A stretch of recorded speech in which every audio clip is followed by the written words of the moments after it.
नमस्कार बच्चों, कैसे हो आप सब। मुझे आशा है कि सभी बच्चे अपने घर पर कुशल मंगल से होंगे। बच्चों, आपने लोकोक्तियाँ सुनी होंगी। लोकोक्तियाँ और मुहावरे आपने ज़रूर सुने होंगे और आपकी परीक्षा में भी लोकोक्तियों और मुहावरों से प्रश्न पूछे जाते हैं।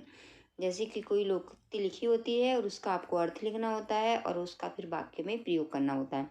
तो सबसे पहले तो ये जान लो कि लोकोक्ति का मतलब क्या होता है। हम सब अपनी बोलचाल में कहीं ना कहीं कहावतों का प्रयोग करते हैं और उन्हीं कहावतों को लोकोक्ति कहते हैं।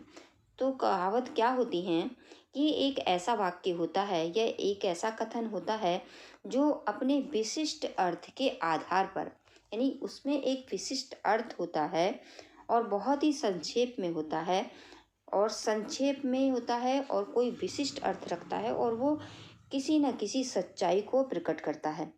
ठीक है, वही कहावत कहलाती है। यानी ऐसा वाक्य या कथन अथवा उपयुक्ति जो अपने विशिष्ट अर्थ के आधार पर संक्षेप में ही किसी सच्चाई को प्रकट कर सके, वही लोकोक्ति अथवा कहावत कही जाती है। अब यहाँ पर देखिए, बहुत सारी कुछ महत्वपूर्ण लोकोक्तियाँ दी गई हुई जिसके अर्थ दिए जा रहे हैं। उन्हें कंठस्थ करके मतलब उन्हें अपने वाक्य में प्रयोग करना है। तो सबसे पहले तो आपको उसका अर्थ जानना होगा और फिर वाक्यों में प्रयोग किया जाएगा। देखिए, अंत बुरे का बुरा, इसका मतलब होता है कि बुरे का परिणाम बुरा ही होता है। अंत बुरे का बुरा, बुरे का परिणाम बुरा ही होता है। तो इसका आप वाक्य में प्रयोग कर सकते हैं कुछ भी, कि जो व्यक्ति बुरे काम करता है उसका अंत बुरा ही होता है। ठीक है, क्योंकि कहावत भी है कि अंत बुरे का बुरा। अगली कहावत है अंत भला सो भला। इसका अर्थ होता है अंत भला सो भला कब कहा जाता है? जब कोई काम होता है उसका परिणाम अच्छा रहता है तो सब कुछ अच्छा ही माना जाता है। मतलब किसी काम में बहुत अधिक कठिनाई आई लेकिन उसका परिणाम बहुत अच्छा रहा, तब ये कहावत कही जाती है कि अंत भला सो भला। ठीक है, इसका वाक्य में प्रयोग अपने तरह से भी बना सकते हैं और कोई भी वाक्य प्रयोग कर सकते हैं कि मैंने मेहनत करके ये जो परीक्षा उत्तीर्ण की है, मुझे रात दिन जागना पड़ा और बहुत मेहनत करी, लेकिन अंत भला सो भला। इसी तरह से आप कुछ भी अपना वाक्य में प्रयोग बना सकते हैं, बस ये कहावत उसमें आ जाए। अगला है अंधा क्या चाहे दो आंखें, उपयोगी वस्तुओं का मिल जाना। अंधा क्या चाहे दो आंखें, एक अंधा व्यक्ति क्या चाहेगा?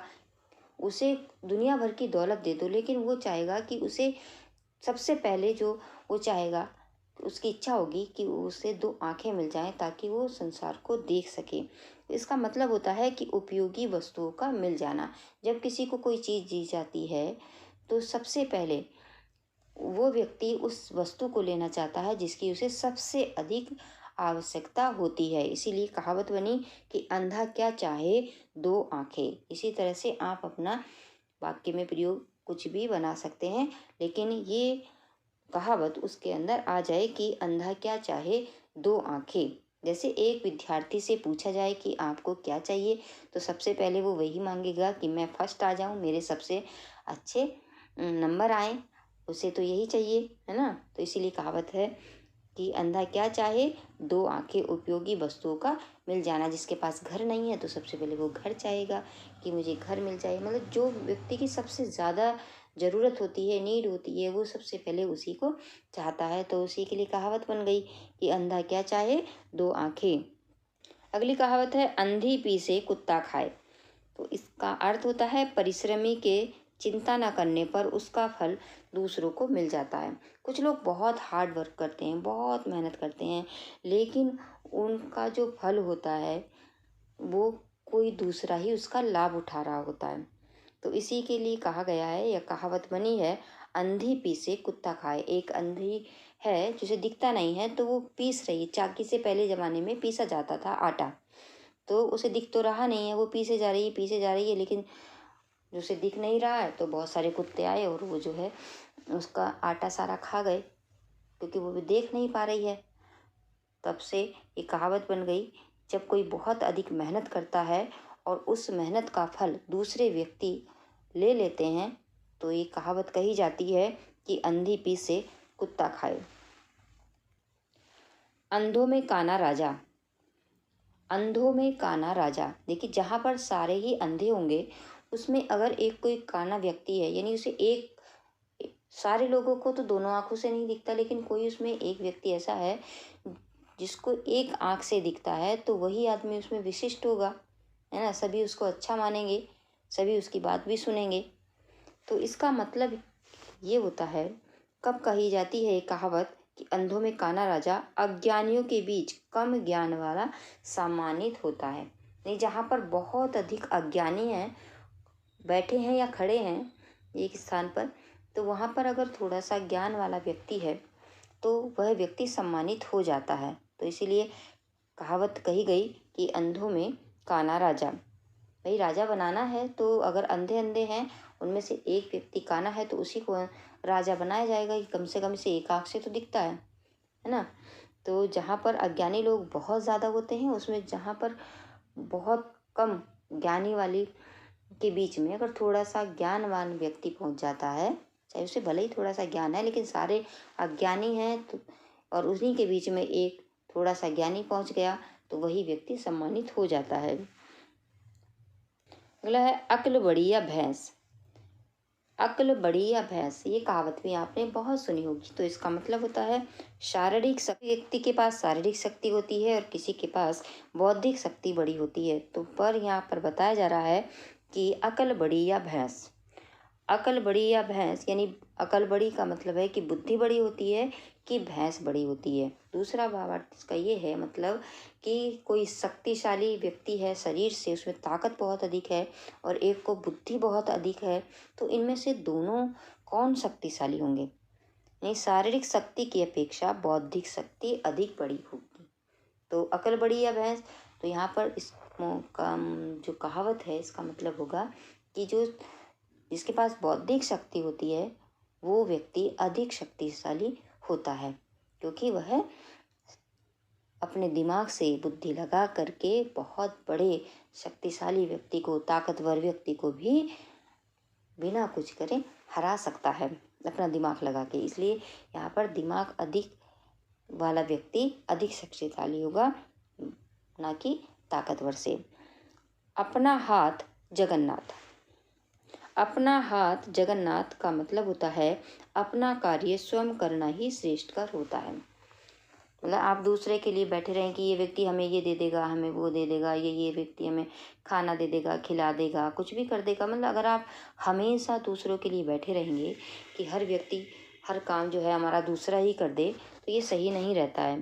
क्योंकि इसलिए कहावत बनी है कि अपना हाथ जगन्नाथ। अकेला चना भार नहीं फोड़ सकता। इसका मतलब है कि अकेला व्यक्ति कुछ नहीं कर सकता, उसे कुछ भी कार्य करने के लिए दूसरे व्यक्तियों की सहायता की आवश्यकता पड़ती ही है। अगली कहावत है आई मौज फकीर की दिया झोपड़ा फूक। ये कहावत भी आपने बहुत सुनी होगी कि आई मौज फकीर की दिया झोपड़ा फूक।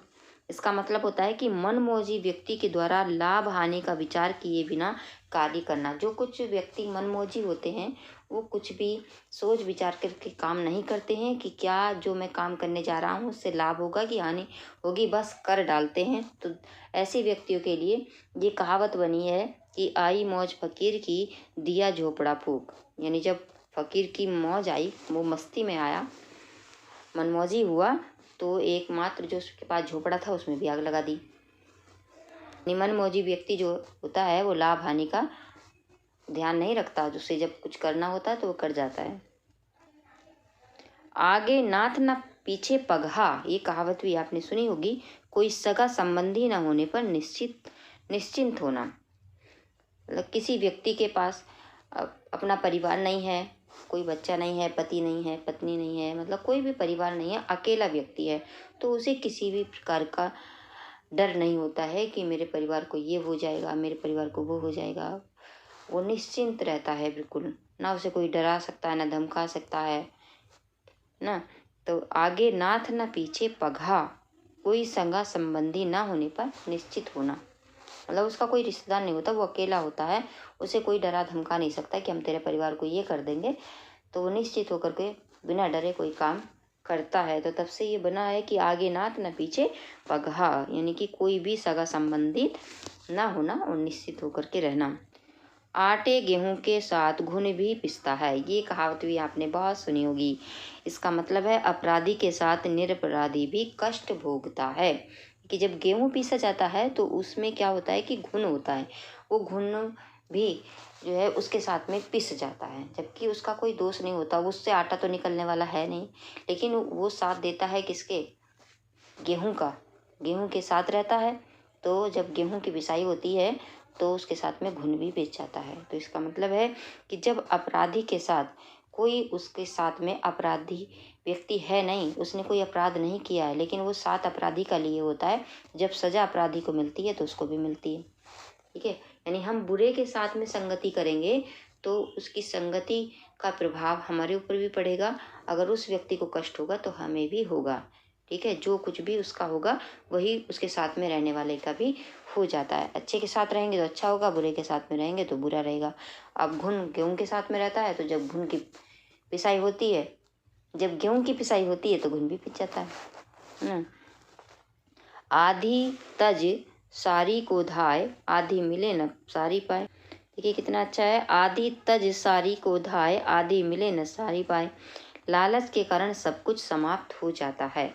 आधी तज सारी को धाय, मतलब उसे आधा मिल रहा था तो उसने आधा तो लिया नहीं, और पूरा पाने की चाहत थी, लेकिन क्या हुआ कुछ कारण से कि उसे आधा भी नहीं मिलता और पूरा भी नहीं मिलता, तो जो आधा मिल रहा था वो भी गवा दिया। तो लालच के कारण सब कुछ समाप्त हो जाता है। जैसे आपने कहानी सुनी होगी कि धोबी का कुत्ता घर का ना घाट का। इससे संबंधित एक कहानी याद आ रही है, कमेंट में ज़रूर बताइएगा कि ये कहानी आपको कैसी लगी, क्योंकि वो इसी से मिलती जुलती है कि आधी तज सारी को धाय, आधी मिले न सारी पाए।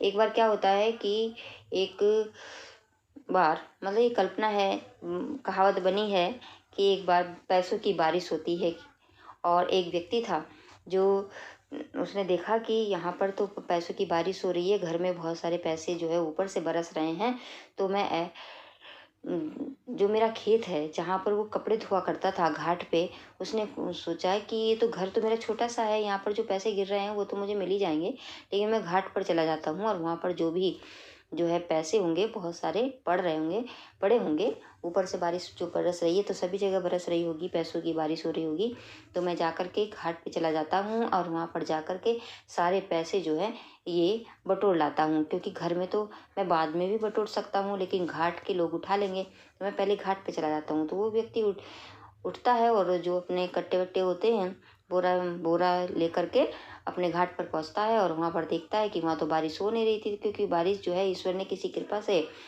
लोगों के घर में की थी।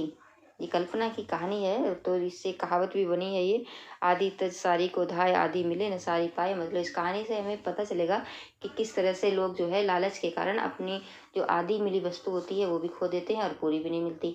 तो जब वो घाट पर जाता है तो वहाँ पर तो बारिश हो नहीं रही थी, लोगों के घर जार हो रही थी, तब वो जल्दी से भाग कर दौड़ के आता है कि चलो यहाँ तो हो नहीं रही है, जो घर हो रही थी तो उसको तो बटोर ले, लेकिन जब तक वो आता है तो पड़ोसी जो है तब तक उसके घर का भी जो ऊपर से बारिश हो रही थी वो धन बटोर लेते हैं। तो ना तो उसे घाट पे मिलता है ना उसे घर पे मिलता है। तब से ये जो कहा जाता है कि आधी तज सारी को धाय, आधी मिले न सारी पाए। और ये भी कहा जाता है कि धोबी का कुत्ता घर का ना घाट का। तो लालच के कारण सब कुछ समाप्त हो जाता है। अगला है आम के आम गुठलियों के दाम। इसका तो मतलब आपको पता ही होगा, जब हमें कहीं से भी एक काम करने पर 2 लाभ मिल जाते हैं, यानी दोहरा लाभ मिल जाता है, तो उसको कहा जाता है कि आम के आम गुठलियों के दाम। काम हमने एक किया, लाभ हमें 2 हो गए, तो हो जाता है दोहरा लाभ, तब कहा जाता है आम के आम गुठलियों के दाम। अगला है आए थे हरि भजन को ओटन लगे कपास। किसी महान कार्य को करने का लक्ष्य बनाकर भी निम्न स्तर के कार्य में लग जाना। इसका मतलब यही है कि जब आप किसी महान कार्य को करने का सोचे थे लेकिन उससे भटक करके किसी छोटे काम में लग गए, तो कहा जाता है आए थे हरि भजन को ओटन लगे कपास।